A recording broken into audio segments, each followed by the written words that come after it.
Young brothers and sisters you got who do this, we got enough young folks to replace y'all, so why y'all ain't passed the baton yet? Because the white man has castrated you so much that you need every opportunity for glamour and prestige that accrues to you. Look at what the white man do. So when he start getting old, he put a young buck in there. He helps him, but he ain't out front no more, nor does he have a desire to be. Not us. We gonna die with our boots on. We have a problem with that. Our whole movement is being dictated by senior citizens. That's not healthy. You know why? Because naturally when you get older, you grow conservative. Naturally you do that. Because you're in your golden years and you want to enjoy some of that. You don't want to be going to jail at 80. You don't want to be going to court at 75. That's a young man's thing. So when you're an 85-year-old leader, you're going to take certain... Nelson Mandela. Step down. Why you think they was able to do that to him? Because he was old. He'd been in jail 27 years.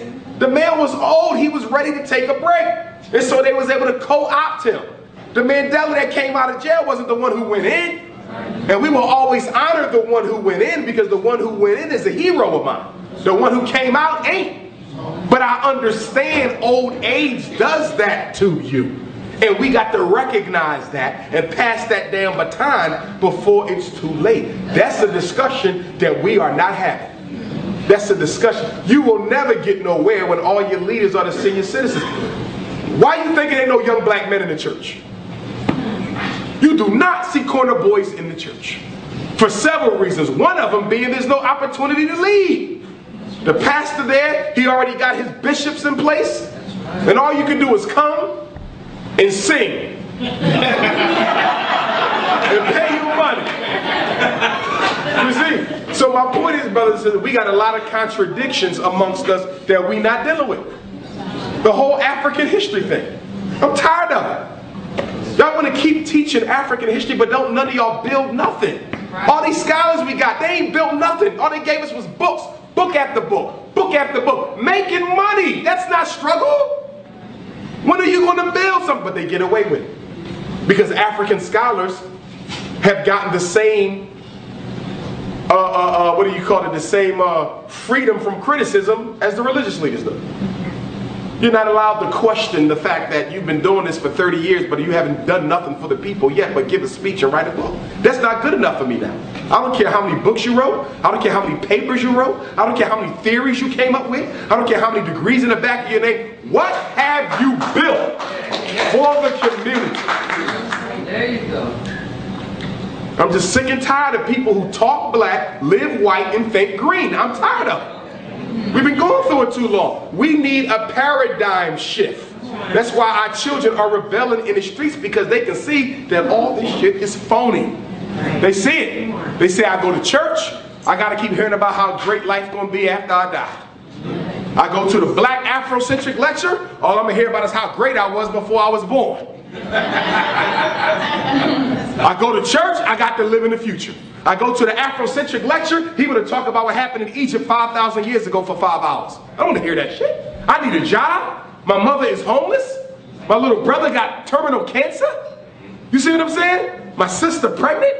He's not giving me no solution for that, and he's not giving me one either. He wants to worship history, and he wants to worship death. I don't need either one of them. We are not relevant to our children, and that's why they're not paying us no money. People ask me all the time, why are you? Why are you the most requested lecturer? Which I've been for the past 3 years. Because I try to be relevant.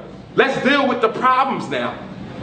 What's the use of coming to Oakland to give you a 3-hour lecture about ancient African history? All you got to do is read Dr. Ben for that. You don't need me here for that.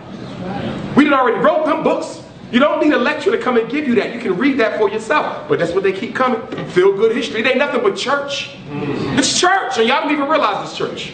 Because we want to feel good, but we don't want to do nothing to actually do better. So I try to say, look y'all, enough of that, let's organize. I know we're going to have trouble when we do this parent association.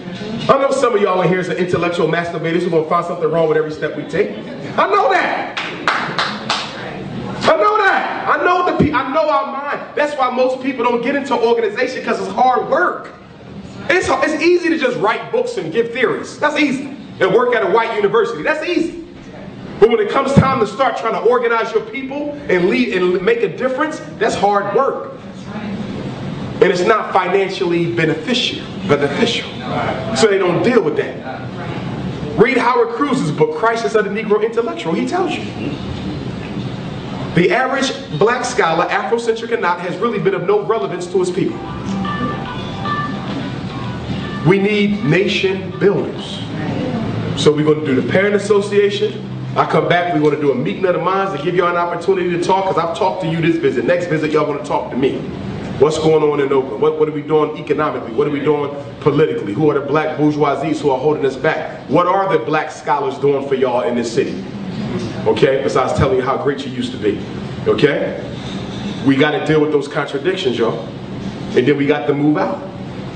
And you're going to piss some people off. People say, well, Dr. Umar, don't you think sometimes you can be a little raw? I tell the truth, damn it. That's all I can. He goes, I don't give a damn about that. Our people are at war. So you're either going to be part of the solution or you're going to be part of the problem. Nobody's in the middle. Everybody in this room, you're either helping or hurting. Everybody in this room, ain't nobody in the middle. And you got to look at that. And we can fix our problems. I will never concede that we can't. I know we can. We got the money. We got the education. We got the skills. We got the numbers. We just don't have the commitment. Most of us have been convinced by white people that black people will never rise again. Some of y'all believe that. And guess who believe it the most? The people who know the most history. You'd be surprised the amount of Afrocentrics that have been around who will tell you in a heartbeat, we ain't coming out of this. We ain't never fixing this. The white man got this thing locked. So if the white man got this thing locked, what the hell are you doing in my lecture for? Because I believe we can change that. I'm not no fatalist. Some people go around talking about something, now you can do the white man gonna do that. You do this. We know that.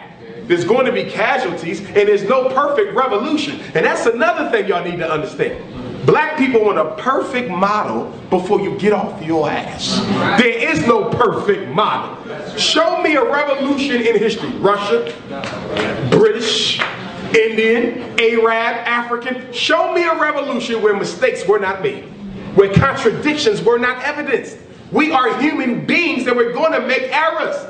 So if you're sitting there telling me, Dr. Umar, I would love to help you, but unless you can guarantee victory.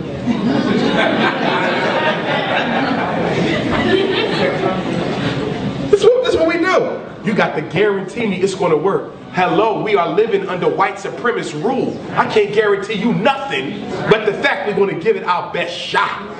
That's it. And we got to raise our kids with that mindset, because once again, we're the only race who prays for leaders to come while everybody else makes their leaders. That boy got to go into a training program where he taught that death is preferable to betrayal.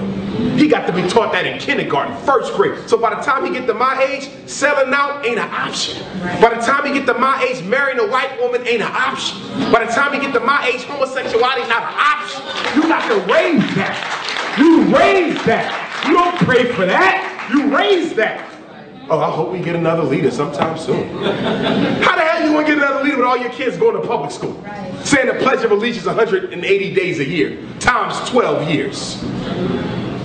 That's how many, everybody in this room was a Pledge of Allegiance baby. And that's why you psychologically messed the hell up. You pledged allegiance Monday through Friday and prayed to a white Jesus on Sunday, which only left Saturday, and that was for basketball. We've been conditioned to self-destruct.